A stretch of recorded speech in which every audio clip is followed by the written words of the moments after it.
Alright, no stupid intros and no wasting your time. Let's get to it. So about $1,700 is what it costed me to get this LS swap up and going. Now I've seen like 87 different ways that fellas get this done. And some guys are like, I spent $500 and that's probably gonna explode soon. And there's some dudes that drop like 60 grand and they can outrun Ferraris and shit, which is crazy. This, it's kind of on the lower end of the spectrum, but it is reliable, hasn't broken down on me yet, and it's my daily driver. So let's take a look at how I skinned this cat.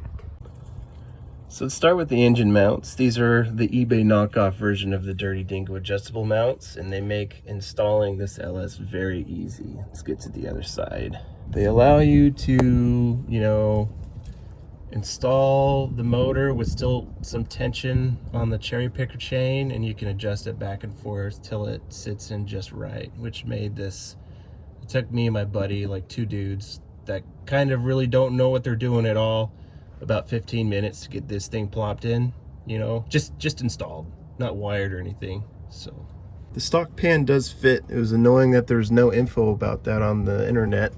But you don't need to go running off buying some fancy schmancy pan, because this one will work just fine. There's clearance between the pan and the axle for the suspension to go up and down. The only place where it's kind of tight is by this cross member here, but even there's room there. And with these mounts you can adjust it back and forth until it sits just right. While we're down here, might as well take a look at the exhaust. These are some eBay El Cheapo LS Swap C10 headers, which also work for a K10, but I just wasn't in the mood to order 5 different sets of long tubes to see if they'd fit, so I just bought these, rode the lightning, and it worked just fine. So don't look at those terrible welds, please. This get worse and worse the further down you go. But yeah, if you're wanting to do one of these swaps, you may want to invest in a welder, because there's no kit that they sell where you can just throw it in there. So here's the passenger side. Real estate is a little more tight up in this neck of the woods, but they still did fit. And do some bends through there around the transfer case, drive shaft, and everything else.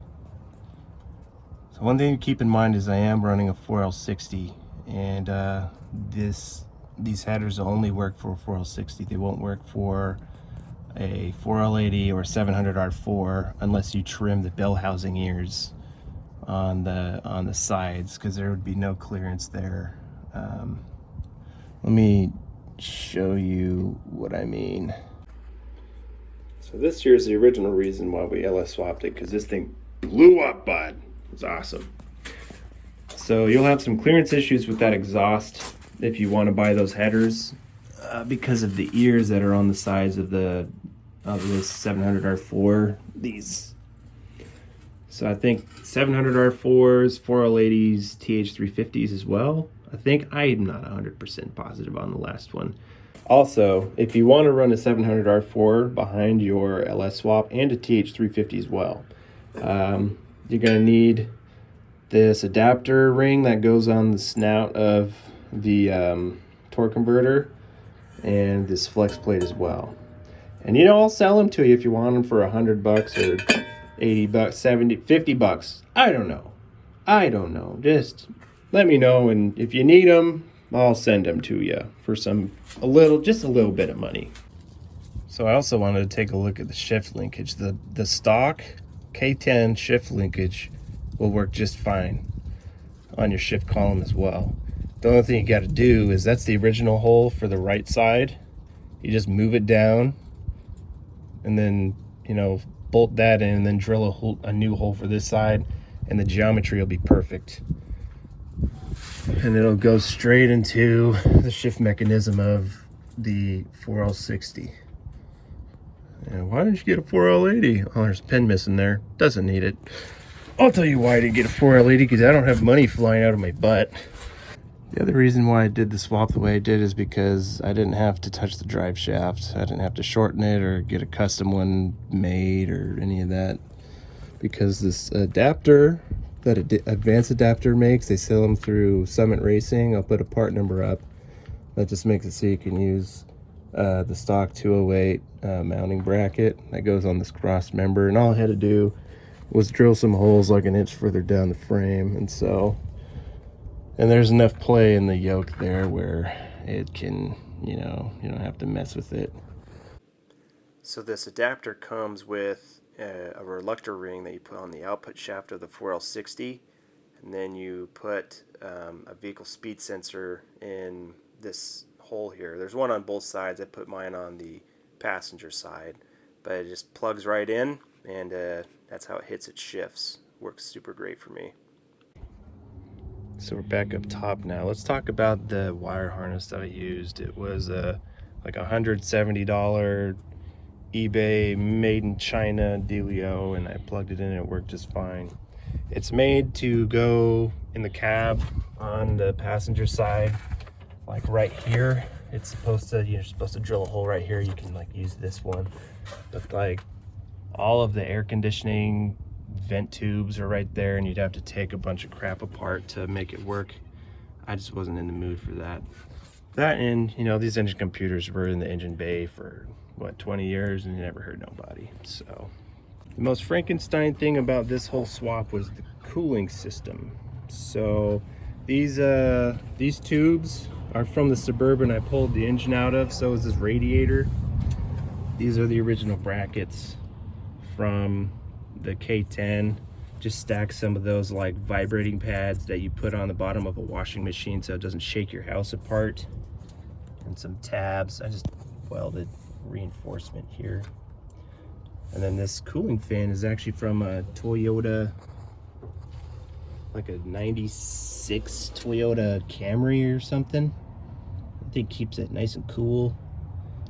And then I have like a 2-speed cooling relay from a Volvo, but it can be any 2-speed cooling relay. The cool thing is like it's pin 30 something. There's a high speed and a low speed pin from the factory, and so and this wire harness comes with the wires to go straight into the relays so that the fan will kick on. So super easy. Oh, and that expansion tank is like the Advanced Auto Parts, Sketchy Boy special. Works great. In regards to the AC bracket, when you use these adjustable mounts, there's no room for you to use the stock AC bracket. Like I can see how some dudes may like reshape this right here so that they can fit the stock bracket in, but the clamshells get in the way. And so I don't know, maybe somebody did it.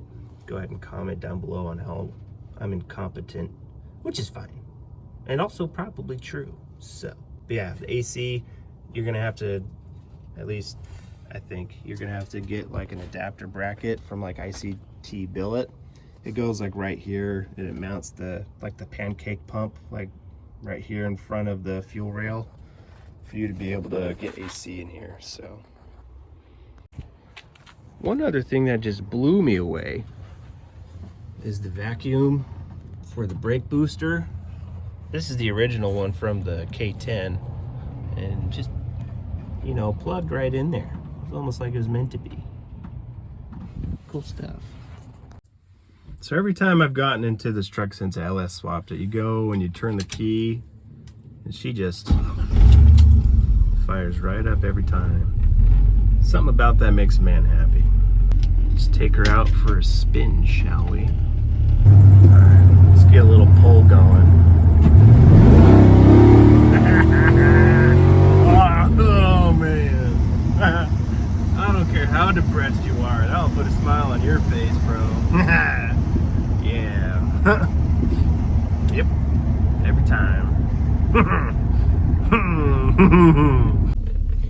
Before any of you guys ask, no, I did not use LS1 friggin' gauges. It's pretty ghetto up in here. Used some Bosch Advanced Auto Specials. There's an adapter fitting I used for the oil pressure. I'll send you a link to that. There's also, by the rear exhaust collector on the passenger side, there's a place where you can put a coolant fitting for this. I'll send a link for that as well.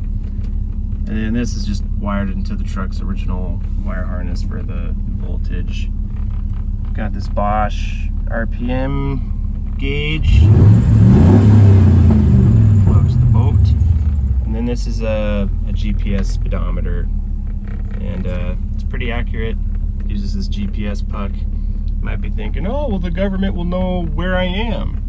They already do, bro. So just take it easy. All right, ladies and gents, I'm pretty sure that does it for today's video. I know some of you may ask about that cold air intake I was running on my 5.3. I by no means believe in the increased horsepower given by cold air intakes, but it fits and it works good on my setup. The stock MAP sensor is compatible with that product. If you just go to eBay and you search 5.3 cold air intake, it's the one that's like 52 bucks and free shipping. Also, with that super cheap wire harness that I used, I did have to get some injector connector adapters, which is something that you just need to pay attention to if you're looking for a wire harness, just to make sure that the clips are compatible with the injectors that are on the vehicle, especially if you're going to be switching them out with something else. You'll probably have to get an adapter. Other thing is I had to send my computer to somebody to do a VATS delete. And there's plenty of folks on eBay, if you just type in 5.3 VATS delete or 5.3 engine tune or whatever, there's like 7 different people that will do a VATS delete.